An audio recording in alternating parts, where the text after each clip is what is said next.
Di tengah stagnansi ekonomi dalam negeri, sejumlah keluarga atau juga konglomerat khususnya justru semakin kaya raya.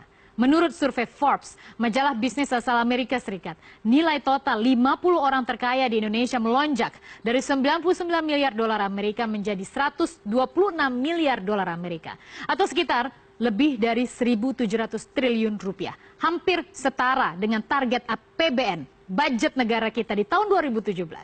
Menarik ya. Namun, ada juga beberapa taipan yang mengalami penurunan nilai kekayaan. Siapa saja? Orang yang paling bergelimang harta di tanah air sepanjang tahun 2017. Orang paling tajir di Indonesia. Saya ulas lebih lengkap untuk Anda pada sore hari ini.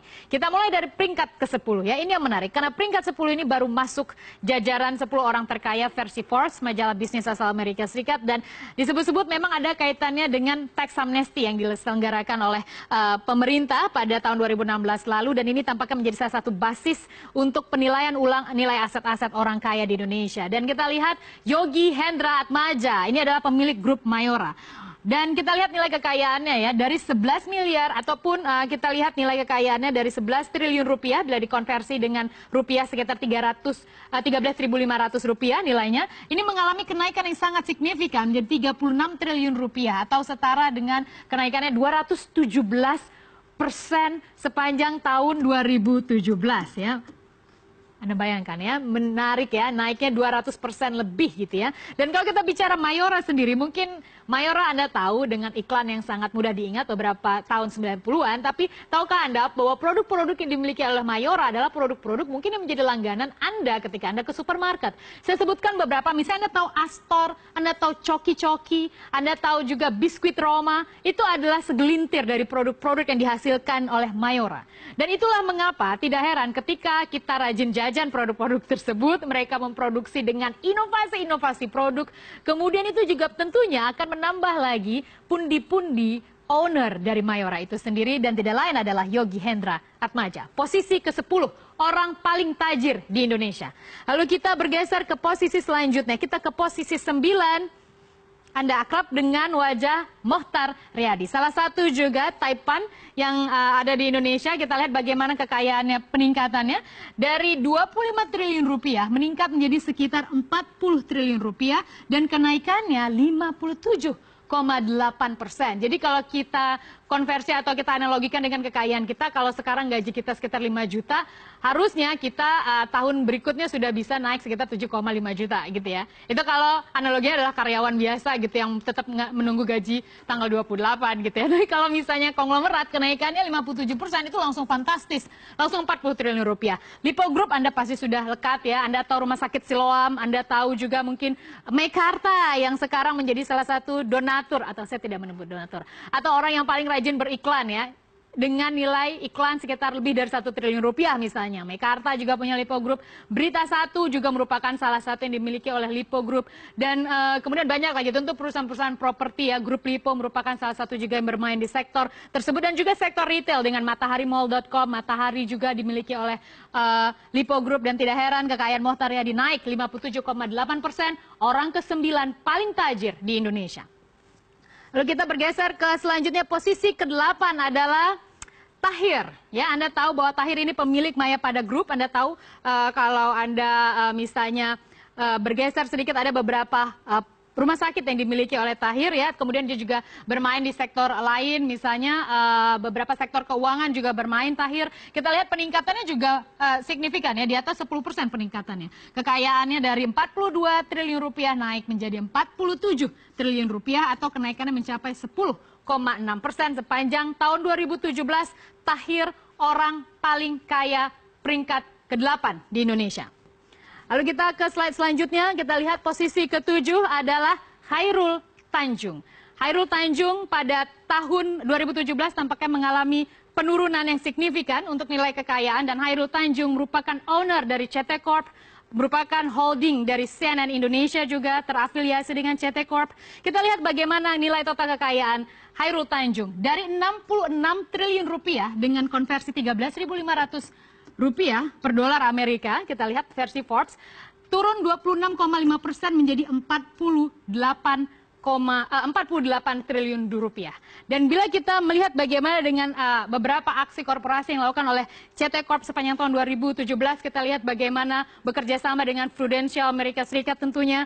Kemudian kita lihat juga beberapa agresivitas untuk sektor retail dengan membangun beberapa Transmart juga di beberapa titik di wilayah Indonesia. Kemudian juga tengah membangun juga bentuk sektor-sektor properti seperti apartemen, kemudian Transpark dan lain sebagainya. Itu merupakan beberapa aksi korporasi yang dilakukan oleh CT Corp. Dan tampaknya tahun ini 26,5% terkoreksi. Mungkin saja ini sedang melakukan sebuah aksi korporasi yang agresif. Tapi yang menarik adalah bila kita bergeser mengenai usia. Untuk usia tadi kita lihat bagaimana Mohtar Yadi sudah di atas 70-an tahun. Kita lihat bahwa Khairul Tanjung merupakan konglomerat termuda yang bertengger di 10 orang paling tajir di Indonesia. Dan tampaknya ini menjadi sebuah challenge apabila kita melihat market milenial, tampaknya ini memiliki kedekatan untuk generasi memahami bagaimana market akan bergerak beberapa tahun mendatang. Tapi legacy seorang konglomerat itu penting untuk melanjutkan bagaimana perusahaan ataupun konglomerasinya akan berjalan. Untuk CT Corp kita tahu bahwa memiliki Transmart, Carrefour, Baskin Robin, kemudian CNN Indonesia, Trans TV, Trans 7 dan lain sebagainya. Ada juga Wendy's dan ya, produk-produk tersebut tampaknya dekat sekali dengan keseharian kita. Khairul Tanjung tampaknya menjadi orang paling tajir nomor 7 di Indonesia. Kita bergeser ke selanjutnya posisi ke-6. Kita lihat bersama Benyamin Setiawan. Ini adalah pemilik Kalbe Farma dengan usia 84 tahun. Kita lihat peningkatannya juga di atas 10%, 10,6% dari 44 triliun rupiah naik menjadi 49 triliun rupiah sepanjang tahun 2017. Dan Anda tahu Kalbe Farma yang bergerak di sektor farmasi, beberapa produk-produk mungkin yang suka Anda konsumsi ketika Anda merasa tidak begitu sehat, tidak begitu fit adalah produk-produk yang diproduksi oleh Kalbe Farma. Benyamin Setiawan posisi ke-6 orang paling tajir di Indonesia. Kita bergeser ke slide selanjutnya. Posisi kelima Indorama Sri Prakash Lohia dengan usia 65 tahun berada pada posisi kelima orang paling tajir di Indonesia. Kekayaannya naik 28% dari 67 triliun rupiah naik menjadi 86 triliun rupiah. Kalau Anda jalan-jalan di sekitar Kuningan, Anda lihat ada tower yang gede Indorama. Ya, mereka bermain di sektor petrokimia dan itulah yang membuat Indorama dan juga Sri Prakash tampaknya juga menjadi orang paling tajir di Indonesia posisi kelima. Lalu kita bergeser ke posisi keempat. Ini yang menarik ya, bagaimana Antoni Salim masuk sebagai orang keempat versi Forbes paling tajir di Indonesia. Kita lihat bagaimana nilai kekayaannya. Kita lihat dari 77 triliun rupiah naik 21% menjadi hampir 100 triliun rupiah, 93 triliun rupiah. Bila kita melihat ke belakang bagaimana grup Indofood sendiri, kita tahu bahwa sebenarnya owner dari Bank Sentral Asia sebelumnya adalah grup Salim ya. Om Lim, namun pada krisis 97-98 menjualnya ke grup Jarum ketika itu. Dan kemudian namun sampai saat itu terus beroperasi dengan berkibarnya bendera Indofood. Siapa yang tidak konsumsi Indomie misalnya, kemudian La Fonte dan lain sebagainya, itu adalah produk-produk yang diproduksi oleh Indofood. Tapi terlepas dari itu, bila kita bergeser bagaimana kepemilikan aset Antoni Salim juga di Hong Kong misalnya, salah satu perusahaan investasi yaitu First Pacific yang dimiliki lebih dari 40% kepemilikannya oleh Antoni Salim, itu memiliki nilai yang sangat fantastis nilainya, sekitar 12 atau lebih dari 12 miliar dolar Amerika hanya untuk satu kepemilikan saja.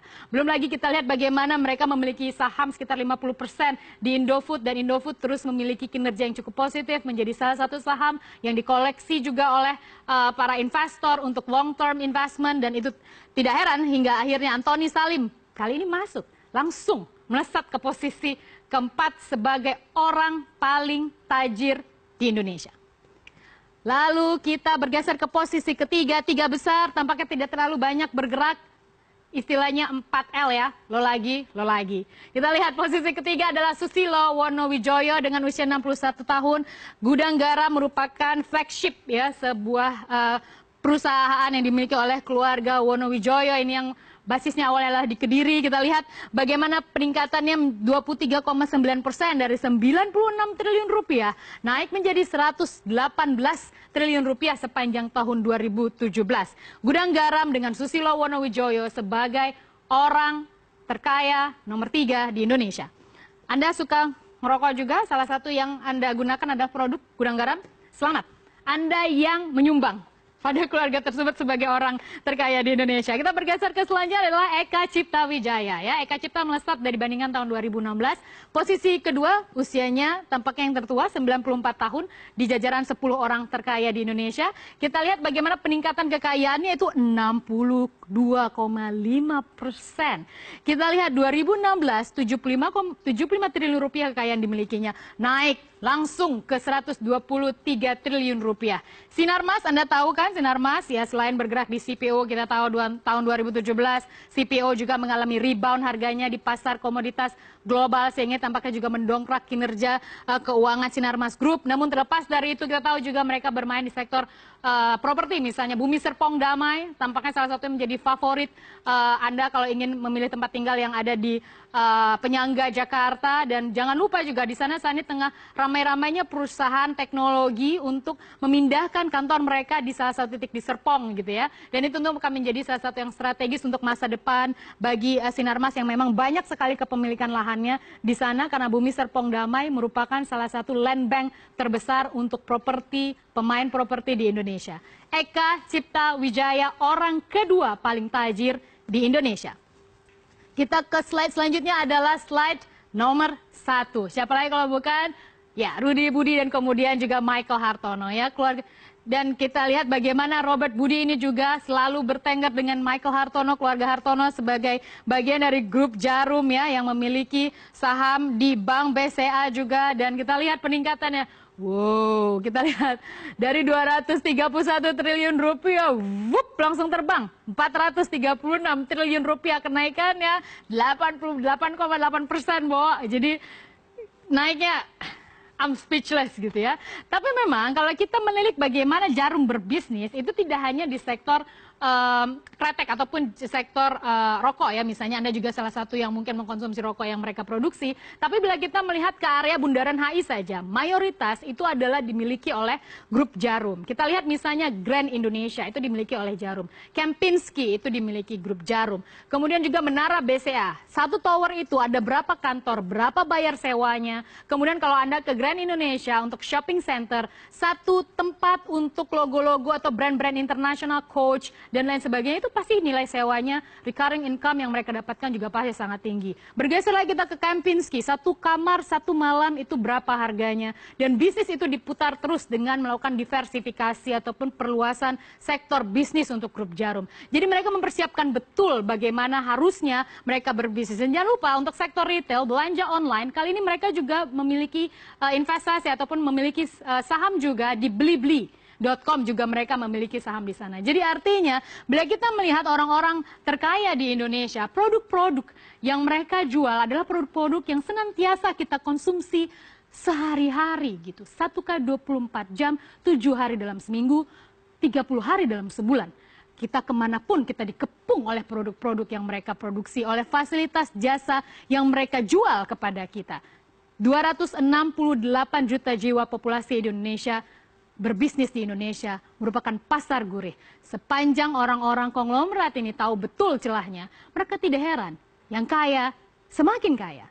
Dan ini tentunya akan menjadi tantangan lagi bagi pemerintah selanjutnya untuk membuat sebuah strategi bagaimana target pemerataan ekonomi bisa dilakukan dengan smooth tanpa juga menghambat bagaimana aktivitas-aktivitas atau juga ekspansi bisnis dilakukan oleh orang-orang terkaya di Indonesia.